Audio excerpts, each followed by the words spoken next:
PR, pain related. If you come to see a resident to do their treatment and the reason they're not doing the treatment is because they have pain related to the reason of the treatment, so let's say somebody doesn't want to walk because their back is sore or their legs are sore, you would write PR. If they don't want to walk because they have too much nausea or pain related to their chemo treatments or something that's not orthopedic, then you would write PU, not PU, but PU for pain unrelated. And that's a judgment call. PV if they're on palliative care, so you can't see them because they're deemed palliative right now. S for sick, and please be careful that your S doesn't look like a 5. Sometimes I see 5s and S's and they look very much alike, so it's hard to tell. Too aggressive, TA. Perhaps that resident is too aggressive today with their behavior and you can't do the exercises with them. Too confused. There are certain treatments that it's hard to do if the resident doesn't understand. So some of the balance training that we do in standing or sitting, if they have a very bad day for their cognition and they're really just too confused that day, you may have to enter TC as the reason that you didn't do it. Too tired could be either the resident says, I'm too tired, or it could be that the resident is really, really sleepy for some reason and you can't wake them up enough to do their treatment. Then you would enter TT for too tired. And the last reason is weather related, so W. We found that sometimes on very, very hot days in the summer, residents just didn't want to do exercises for no other reason than it was too hot. So we created that reason. Whatever reason you enter on the program log is the same reason that you're going to enter in Coligo when you do your stats. And we do keep track of the reasons why residents are not participating in treatments. In nursing homes, it's also very important to document because if they're on RI that week, then it's actually documented on their RI report. Maybe they didn't get all of their days and minutes that week because they refused. It's actually part of the report. So it's very important to document the reasons why people are not doing physio if it's in their treatment plan. At the bottom here, you're going to print, well, type, because this is a computerized form, right?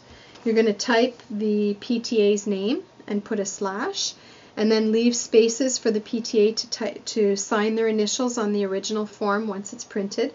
If you have more than one PTA in your home, you just type the one name, put a slash, leave some spaces, type the next name, put a slash, leave some spaces. You can fit up to 3 or 4 names on here. And then the PT's name, same thing, type their name, slash, and leave the space for the PT to sign. If somebody's having TENS for a treatment, for example, you would write TENS left shoulder times 15 min. If they're having wax hands or right hand only or left hand only times 15 min. And then when they have that treatment, you're actually documenting how many minutes they had the treatment for. So once you've actually documented all of the numbers, here at the just underneath that bolded thickened line, it has a check mark with did well or an asterisk for C notes. If the treatment that you've documented on the first there, everything was fine, all you need to do is put a check mark and then sign your initials on the PSP initials line. If for some reason part of that treatment didn't go so well or there's something that you feel needs to be documented, instead of putting the check mark for did well, you would put an asterisk in that little box, and the asterisk means C notes. The notes that we're referring to are the physiotherapy progress notes, and this is what it looks like. It's basically just a sheet of paper on both sides with a bunch of lines and room on the left side for the date. Important to put the resident's name and date of birth on the top on both sides. And when you start to have when you have a second progress note sheet, I usually number them 1, and then the second one I put 2, or you can put 1 and 2 on the back side, whatever you decide, as long as they're numbered to help keep things in order. So If you put an asterisk here for something that didn't go well in the treatment, you would then come and write your full note here. So I've been using January 1st as the example. So here you would write January 1st or Jan 1 and the year. Please always put the year as well. Then you would do your full SOAP note. The SOAP note is SOAP, subjective, which is the resident's complaints, objective, which is what the findings are that you're writing about, analysis, which is what you're going to do or what you think about it, and the plan. So for example, if you're a PTA writing this note, you would write S, resident complaining of pain with pulley exercises, for example. O, pulleys not done due to pain. A, pain. P, please reevaluate resident for exercises, for example. SOAP notes are very often written by the PTs. For the PTAs, it may be difficult to fill all 4 of those criteria, so you could also just write a note that says, resident complaining of pain with pulley exercises, did not do pulleys today, please reassess. PT to reassess, something like that. Okay? So there's a documented note that something went wrong with the treatment. Now, once you've written that note here, how do you let the PT know? Because we don't always see the PTs every day and we can't always tell them verbally. And you know what? Leaving little sticky notes is not the best thing, because that little sticky note could get lost. It could get stuck under another sheet of paper, and now the physio is not alerted to the fact that you wrote a note about somebody having pain and asking for a reassessment. So we created, this is called a progress note, we created the progress note checklist, and this is what it looks like. Basically, when you put an asterisk on the program log because something in the treatment went wrong, and you have to write a note about it, you alert the physio to the presence of the note by writing on this checklist. So here we are talking about January 1st. You would write January 1 and the year. The resident name, you don't have to write the full name. You can just write J. Smith, for example, or Jane S. The comment would be simply C note, and then you sign your initials. The PT, the first thing that they do when they come into the home is they look at the front of your binder for this checklist to see if you've left them any notes over the past week or the past couple of days since they were there the last time. Okay? When the PT sees J. Smith C note, they'll go into your binder, they'll pull up J. Smith's progress note, they'll read your note, and they'll co-sign your note so you know that they've seen it. And they'll also write the date that they read your note and sign their initials saying that they've read your note. Okay? The same thing goes the other way. So PTAs, whenever you have to put an asterisk for something that's gone wrong for a treatment, put an asterisk, write the note in the progress notes, and alert the PT to the note on the progress note checklist. In a community setting, I think the best way for you guys to communicate seems to be by email. So once you've written a note in the progress notes, just send a quick email to the PT saying, note written on J. Smith or something like that, so that they know to check when they go in about your notes. PTs, when you go and do your day at the home, it's important to let the PTA know who you've seen as well. So on the progress note checklist, what I do is I write January 7th. I write the resident name, J. Smith, C note. If I rewrote a note to the PTA, I may have written resident. Now I would do my full SOAP note. S, resident complaining of pain with pulleys. O, I would write what I find for range of motion if there's a painful arc, whatever it may be. A, pulleys not appropriate.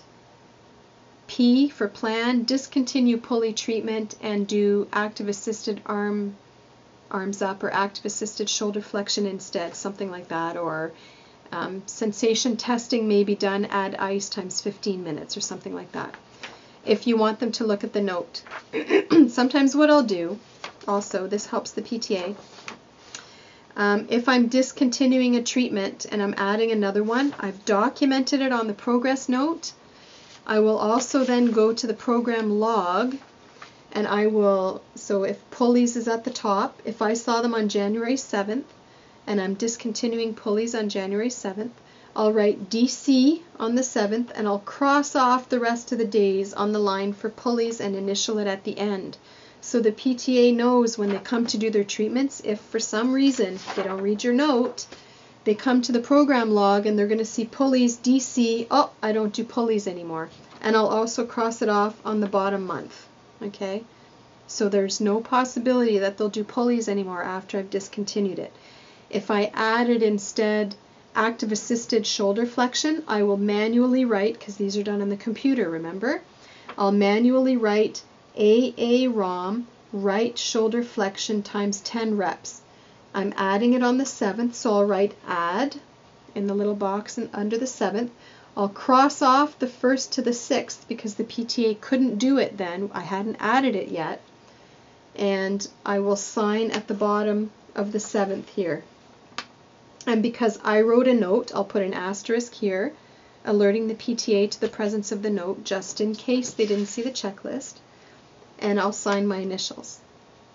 This is how we keep track of what treatments are discontinued and added. Is I will actually go and do it on the program log myself, because it's happened too often that things have been missed, and even though I've discontinued it somewhere on a quarterly assessment form or on a progress note, SOAP note, sometimes it doesn't get carried over to the program log. And so I will actually go and make the changes on the log to make sure that what I discontinue as treatment and what I add as treatment is actually done. It's the best way to be sure for the resident's safety.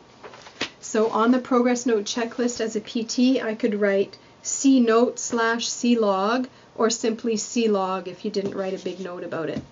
Okay? And then the PT would sign their initials. And when the PTA reads the note, and I suggest all PTAs check that progress note checklist after your PT's been in. Check it the next day, because chances are they've left you a note. They should have left you a note. I will also write, when I do quarterly assessments with people, I'll write the date. And now I'll have a few entries. I'll write the date, say January 7th, J. Smith, C note / C log. I'd sign my initials. That's for the one I just described. Then I'll write J. Doe, quarter, like the quarter sign, quarter done, continue. So my PTA knows I did the quarterly assessment, and to continue, there's no changes. Sign my initials. J. Apple, quarter done, C log. Maybe when I did my quarterly assessment, I decided to discontinue something and I documented it on my quarterly assessment form and add a different treatment. I'm alerting the PT that I've done the quarterly assessment and to go check the log because there's changes. J. Peach, new resident, C log. I'll often go and do the program log up for my PTA if I can get on the computer with all of my treatments for the new resident on it already. So that way they can either go see the printed copy if I was able to print it for them, or they can go into the computer and print the copy off. If I did not have a chance to do the program log, I'll say J. Peach, new resident, C initial assessment form, and please do log up, or prep log or something, so that they know that I didn't do the log and to please prepare it. And that's why I write my treatments very specifically, not only for college guidelines, but also because sometimes I need to ask my PTA to prepare the program log.